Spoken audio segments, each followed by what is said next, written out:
All right, wood finishers. So I flattened the surfaces here as I discussed up to 600. Not too much is should be surprising about that, but I did want to show the comparison of these two. You can kind of see the halo on the polyurethane side.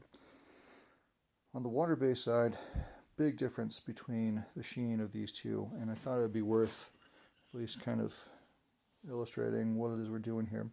So if you lose if you lose track of the name of what it is we're doing here, the flattening refers to two things. Number one is physically flattening any of those defects or high or low spots. And then number two is flattening the sheen. So before, after, go from there. This is a good time to talk about what can happen if you sand through the finish, which I think I've done just a little bit here, or if it's absorbing or wicking to or through the end grain. My guess is it's a little bit more of the same. On a real piece, I would have the end sealed and penetration wouldn't of the water wouldn't really happen. But it's starting to get really rough here and starting to change the color of the finish. So something to avoid if this was sealed wouldn't be a big deal. I don't really think that I rolled or rounded over that sanding block when I was sanding here. I don't think that I caused this from my technique, but I could have. I don't really know. More importantly, don't really care. I just don't want to do it again. All right. So now I'm going to reapply some tape.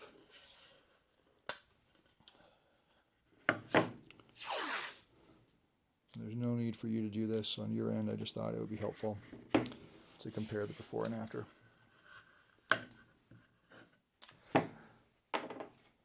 Okay, so back to next steps. So I'm done with the sandpaper because I've already done the flattening. The next steps in this operation are going to be just like sanding and preparing the wood and sharpening either chisels or plane irons. In essence, all we're doing is creating finer and finer scratches. And what a lot of people will do or have done historically is just used steel wool. So steel wool is this fibrous material here, and it's just shards of as the name would suggest, steel. This one has been around for a while, and it's got gobs of who knows what on it. But anyway, you could break this apart, you can tear it, you can do whatever you need to make the size that you're after. You can see, hopefully on the surface of this, how delicate this stuff is, and so it starts to create these little droppings. And I guess this is in part why I don't love this stuff. I think it works well, but there's an added benefit, if you want to call it that, in that sometimes these little shards of steel, those can get themselves embedded into the finish that you're trying to buff, especially depending on how close you are to doing this step from when you last applied the last coat. Ideally, there'd be a significant amount of time between when you applied the last coat of finish and when you're doing any of this, but realistically, that never happens. You're you're staying up late until your client is expecting this 2 days from now, and you're applying coats of finish, and then you're frustrated because you can't do anything else, just waiting for that finish to dry.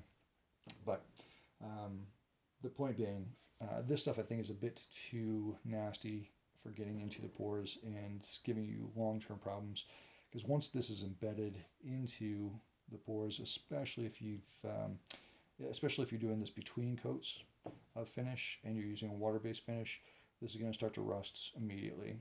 And even if you're not using a water-based finish, let's say you're using an oil-based or whatever, water can still get into that material here through the evaporative process that wood is going to do forever. So steel wool's good. I don't love it.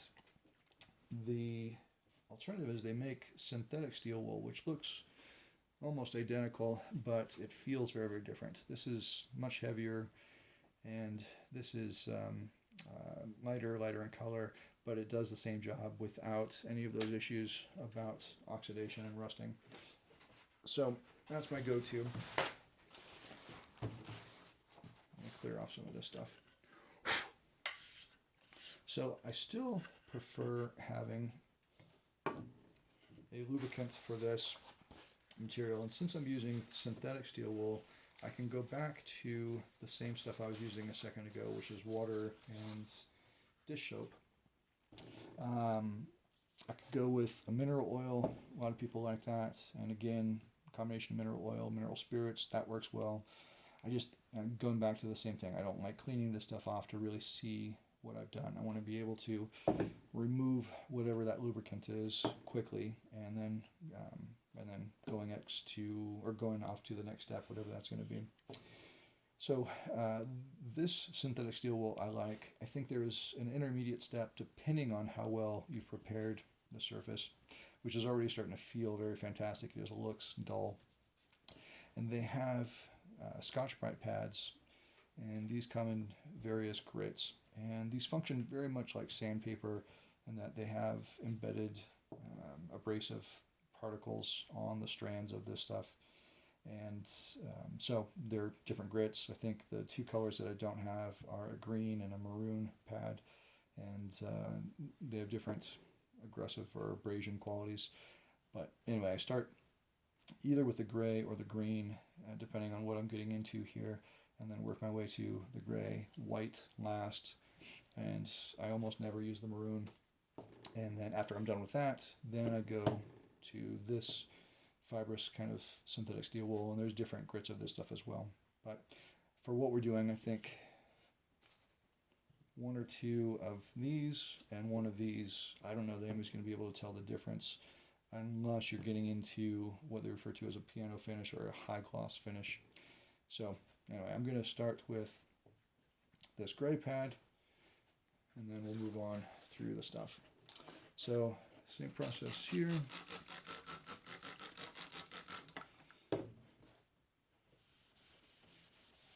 And it's worth note that I am holding this in an orientation that I don't prefer for being able to see where these grits are being made, or the scratches are being made. I'm doing it mostly for the sake of your view, being able to see what I'm doing. This is obviously soap and water, and it's doing its job.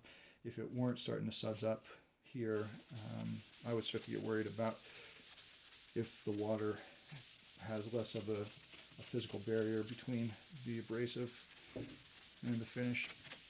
All right, so that's good.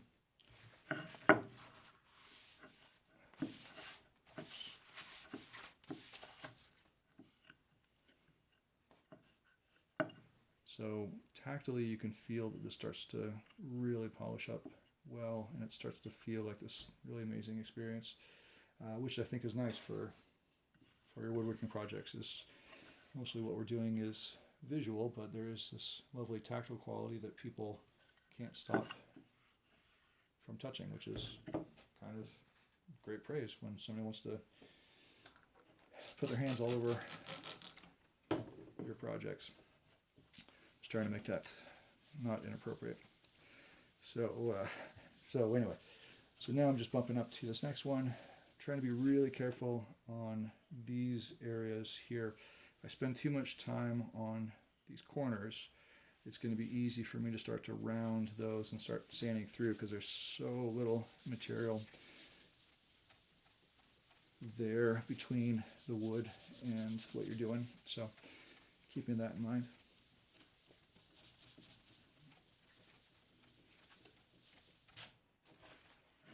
All right, I'm using the clean side of this paper towel.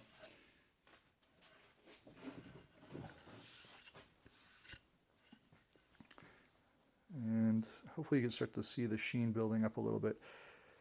In part, some of this is the water that is still trying to evaporate, but making big strides in the polish of this thing. And so, all right, so that looks good. Final step here will be this. And this is, I want to be very clear, I'm not suggesting that you have to do all three of these in this stage. So after we've done the flattening, then we're getting into the smoothing and trying to just make smaller and smaller scratches here. The last step is where the polish is going to come in, and that starts to make this all the difference in the world. Okay.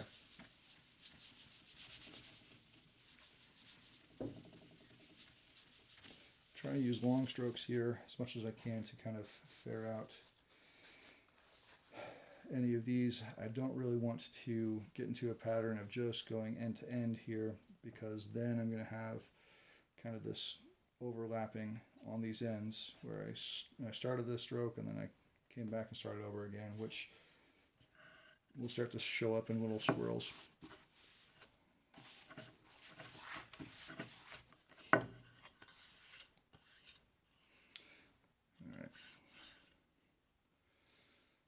I am pretty pleased with what I'm seeing there.